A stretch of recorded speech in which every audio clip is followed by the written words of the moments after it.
எபிரேயர் 10ஆம் அதிகாரம். இப்படி இருக்க நியாயப்பிரமாணமானது வரப்போகிற நன்மைகளின் பொருளாயிராமல் அவைகளின் நிழலாய் மாத்திரம் இருக்கிறபடியால் வருஷந்தோறும் இடைவிடாமல் செலுத்தப்பட்டு வருகிற ஒரே விதமான பலிகளினாலே அவைகளை செலுத்த வருகிறவர்களை ஒரு காலம் பூரணப்படுத்த மாட்டாது. பூரணப்படுத்துமானால் ஆராதனை செய்கிறவர்கள் ஒரு தரம் சுத்தமாக்கப்பட்ட பின்பு இன்னும் பாவங்கள் உண்டென்று உணர்த்தும் மனசாட்சி அவர்களுக்கு இல்லாதிருப்பதினால் அந்த பலிகளை செலுத்துகிறது நிறுத்தப்படும் அல்லவா? அப்படி நிறுத்தப்படாதபடியால் பாவங்கள் உண்டென்று அவைகளினாலே வருஷந்தோறும் நினைவு கூறுதல் உண்டாயிருக்கிறது. அல்லாமலும் காளை, வெள்ளாட்டுக்கடா இவைகளுடைய இரத்தம் பாவங்களை நிவர்த்தி செய்ய மாட்டாதே. ஆகையால் அவர் உலகத்தில் பிரவேசிக்கும் போது பலியையும் காணிக்கையையும் நீர் விரும்பவில்லை, ஒரு சரீரத்தை எனக்கு ஆயத்தம் பண்ணினீர். சர்வாங்க தகன பலிகளும் பாவ நிவாரண பலிகளும் உமக்கு பிரியமானது அல்ல என்றீர்.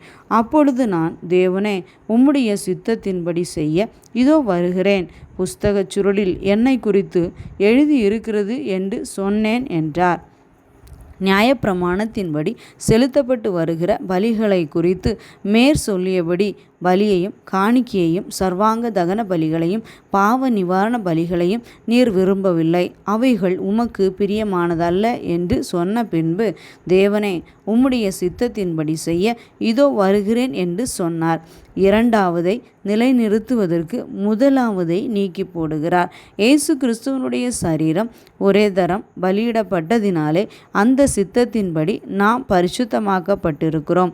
அன்றியும் எந்த ஆசாரியனும் நாடோறும் ஆராதனை செய்கிறவனாயும் பாவங்களை ஒரு காலம் நிவர்த்தி செய்யக்கூடாத ஒரே விதமான பலிகளை அநேக தரம் செலுத்தி வருகிறவனாயும் நிற்பான்.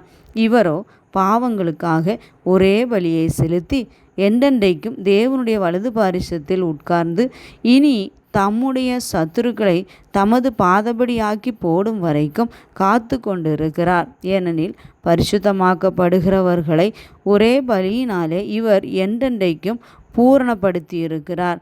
இதை குறித்து பரிசுத்த ஆவியானவரும் நமக்கு சாட்சி சொல்லுகிறார். எப்படியெனில், அந்த நாட்களுக்கு பின்பு நான் அவர்களோடே பண்ணும் உடன்படிக்கையாவது, நான் என்னுடைய பிரமாணங்களையும் அவர்களுடைய இருதயங்களில் வைத்து அவைகளை அவர்களுடைய மனதில் எழுதுவேன் என்று கர்த்தர் சொல்லுகிறார் என்பதை உரைத்த பின்பு அவர்களுடைய பாவங்களையும் அவர்களுடைய அக்கிரமங்களையும் நான் இனி நினைப்பதில்லை என்பதை சொல்லுகிறார்.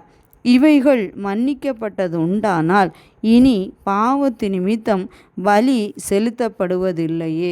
ஆகையால் சகோதரரே, நாம் பரிசுத்த ஸ்தலத்தில் பிரவேசிப்பதற்கு இயேசுவானவர் தமது மாம்சமாகிய திரையின் வழியாய் புதிதும் ஜீவனுமான மார்க்கத்தை நமக்கு உண்டு பண்ணினபடியால் அந்த மார்க்கத்தின் வழியாய் பிரவேசிப்பதற்கு அவருடைய இரத்தத்தினாலே நமக்கு தைரியம் உண்டாயிருக்கிறபடியினாலும் தேவனுடைய வீட்டின் மேல் அதிகாரியான மகா ஆசாரியன் நமக்கு ஒருவர் இருக்கிறபடியினாலும் துர்மனசாட்சி நீங்க தெளிக்கப்பட்ட இருதயமுள்ளவர்களாயும் சுத்த ஜலத்தால் கழுவப்பட்ட சரீரமுள்ளவர்களாயும் உண்மையுள்ள இருதயத்தோடும் விசுவாசத்தின் பூரண நிச்சயத்தோடும் சேரக்கடவோம்.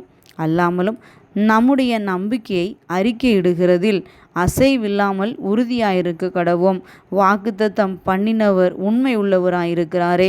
மேலும் அன்புக்கும் நற்கிரியைகளுக்கும் நாம் ஏவப்படும்படி ஒருவரை ஒருவர் கவனித்து சபை கூடி வருதலை சிலர் விட்டு விடுகிறது போல நாமும் விட்டு விடாமல் ஒருவருக்கொருவர் புத்தி சொல்ல கடவோம். நாளானது சமீபித்து வருகிறதை எவ்வளவாய் பார்க்கிறீர்களோ அவ்வளவாய் புத்தி சொல்ல வேண்டும்.